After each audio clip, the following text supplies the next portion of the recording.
Станува збор за монографија која што го представува животот на Светлана Антоновска, исклучително добра, врвно изработена монографија, во која што без малку е содржан целиот живот на Светлана Антоновска, жена која што во македонската историја ќе остане забележана за сите времиња, како посебен општественик, работник, статистичар, како човек кој што секогаш тежнееше кон нешто ново, напредно и кон промени кои што би донеле општо добро за сите луѓе.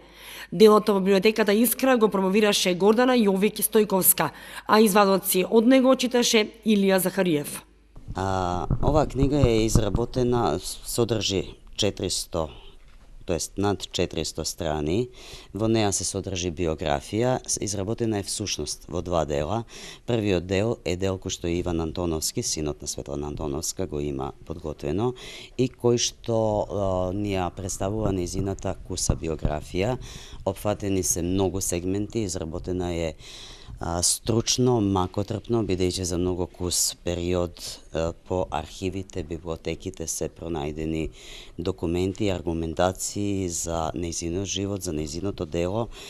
Бидејќи Светлана беше мощна специфична личност која што не се фалеше со своето минато и како што спомна Иван, се случуваше да луѓе кои што ја знаат од еден домен на нејзиниот живот, не знаат за она друго што била. Значи, Светлана е представена од најраните денови, кога исто така не била само обично дете, туку била дете кое што се бавело со многу нешта, дете кое што и тогаш гледало напред, кое што имало свој бунтовен и напреден карактер, она што ќе биде понатаму у бившата ни заедничка држава, напреден лидер меѓу младите, меѓу студентите, кои што стреме кон подобрување на општеството, но и на луѓето кои што се дел од него. Автор на монографијата е нејзиниот син Иван Антоновски. Моментот кога се случи физичката загуба и нејзиното заминување од овој свет во октомври пред нецели 2 години, дојдов до едно сознание дека поради нејзината скромност и поради начинот на кој што размислуваше и действуваше,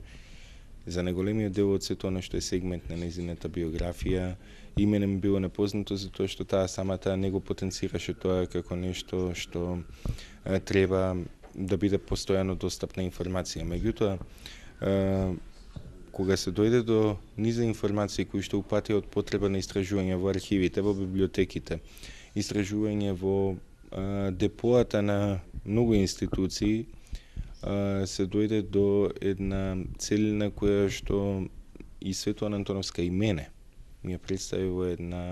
едно поинакво целосно светло, започнувајќи од нејзината улога во 70-те години на минатиот век, кога се смета за предводник на еден процес на демократизација во младинската организација и процес на демократизација кој што подразбира поинаква позиција и поинаков одглас на гласот на младиот човек, особено во скопската младина, за потоа да успее таквиот процес